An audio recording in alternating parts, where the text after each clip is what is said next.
क्या आपको भी लगता है पहले 100 रुपये में जितना सामान आता था आज उतना सामान 1500 रुपये में भी नहीं आता।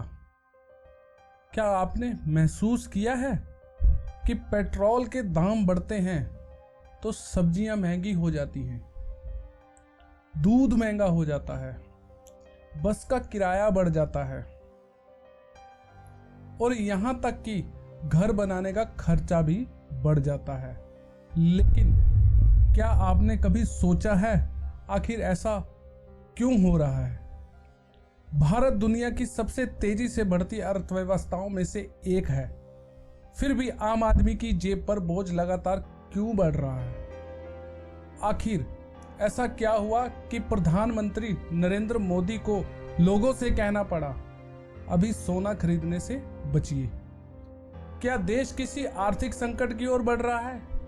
क्या यह सिर्फ भारत की समस्या है या पूरी दुनिया एक बड़े आर्थिक तूफान की ओर बढ़ रही है?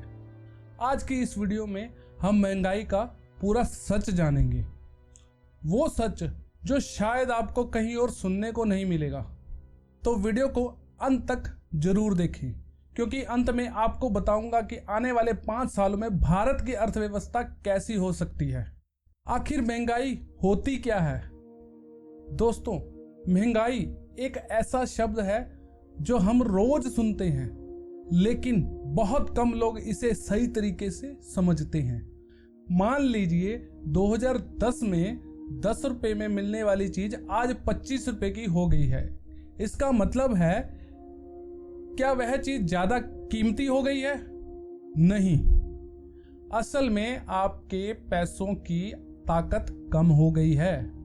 यानी पहले 100 रुपए में जो काम हो जाता था आज उसी काम को करने के लिए 150 से 200 रुपए चाहिए। यही महंगाई है और यही वजह है कि आज करोड़ों लोग महसूस कर रहे हैं कि कमाई बढ़ रही है लेकिन बचत नहीं बढ़ रही। आखिर भारत में इतनी महंगाई क्यों है? अब आते हैं सबसे बड़े सवाल पर।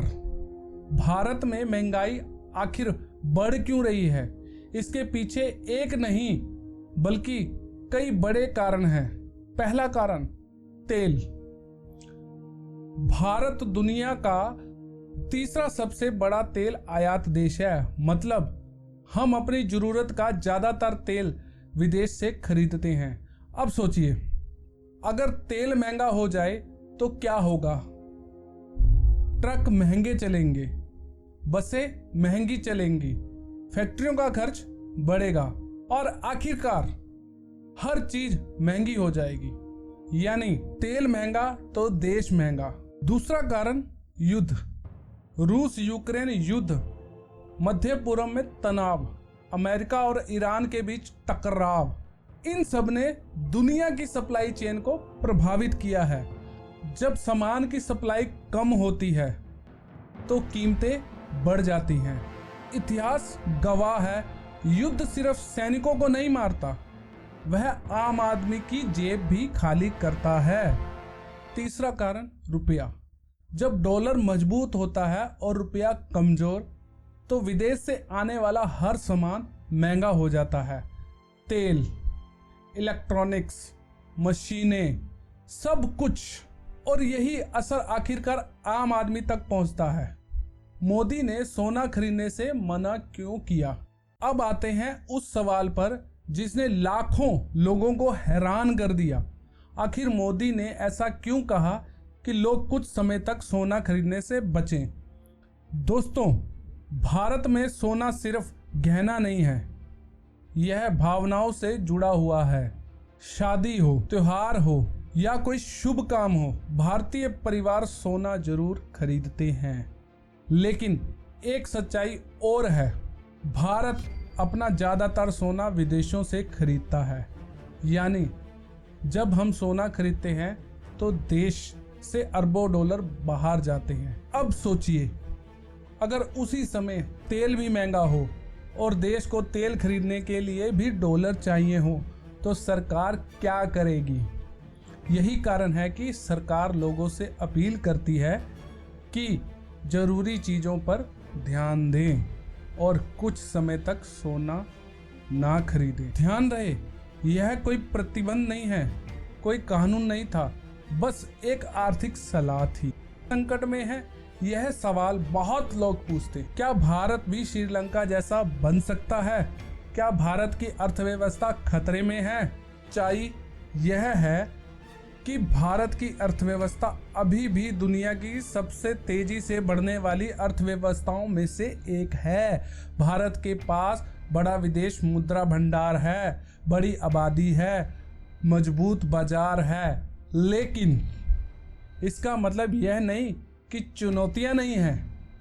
महंगाई, बेरोजगारी और बढ़ता खर्च आज भी बड़ी चुनौतियां हैं। क्या महंगाई सिर्फ भारत में है? अगर आपको लगता है कि सिर्फ भारत में महंगाई है तो आप गलत हैं। अमेरिका, ब्रिटेन, जर्मनी, फ्रांस, तुर्की, अर्जेंटीना, हर देश महंगाई से लड़ रहा है। कुछ देशों में तो हालात भारत से भी ज़्यादा खराब हैं। कहीं रोटी महंगी हुई, कहीं बिजली, कहीं घर खरीदना मुश्किल हो गया। यानी यह सिर्फ भारत की कहानी नहीं है, यह पूरी दुनिया की कहानी है। आने वाले 5 साल कैसे होंगे? अब सबसे महत्वपूर्ण सवाल, आगे क्या होगा? क्या महंगाई खत्म हो जाएगी या और बढ़ेगी? विशेषज्ञों का मानना है कि अगर युद्ध कम होता है, तेल सस्ता होता है और दुनिया की अर्थव्यवस्था स्थिर रहती है तो महंगाई धीरे धीरे कम हो सकती है। लेकिन अगर नए युद्ध शुरू हुए या तेल के दाम फिर बढ़े तो दुनिया को एक और महंगाई की लहर देखने को मिल सकती है। दोस्तों, महंगाई सिर्फ आंकड़ों की कहानी नहीं है, यह उस पिता की कहानी है जो अपने बच्चे की जरूरत पूरी करने की कोशिश कर रहा है। यह उस किसान की कहानी है जो बढ़ती लागत से परेशान है। यह उस युवा की कहानी है जो सपने तो बड़े देखता है लेकिन बढ़ते खर्च उसे रोक देते हैं। आज का सवाल सिर्फ इतना ही नहीं है कि महंगाई क्यों है, सवाल यह है क्या आने वाले समय में आम आदमी की जिंदगी आसान हो जाएगी या मुश्किल? आपको क्या लगता है, क्या भारत अगले 5 साल में मजबूत होगा या महंगाई लोगों की सबसे बड़ी समस्या बनी रहेगी? अपनी राय कमेंट में जरूर लिखिए। अगर वीडियो पसंद आई तो लाइक करें, अपने दोस्तों के साथ शेयर करें और द विक्रम वाइब को सब्सक्राइब करना ना भूलें। मैं हूं विक्रम, मिलते हैं अगली वीडियो में। जय हिंद।